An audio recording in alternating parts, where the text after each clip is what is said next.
This is Sean coming at you from This Guy's Garage. I'm just going to give you a little tech tip on storing your paint gun. And this is not for the guy that's using his gun every day. You don't need to do this. But the guy that only uses his paint gun once in a while. When you're storing your paint gun, you want to do this. You want to put a zip tie around the trigger, pull it till it's closed, or the trigger is wide open.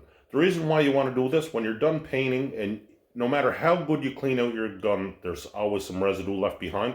And that residue in a gravity gun will get trapped at the head of the gun, and you will end up having to take your gun apart and clean it. So this little trick, the next time you go to paint, it'll be ready to go. Run some thinner through it, get ready to paint. You'll be good to go. So, storage solutions, a 1 cent zip tie. All right. This guy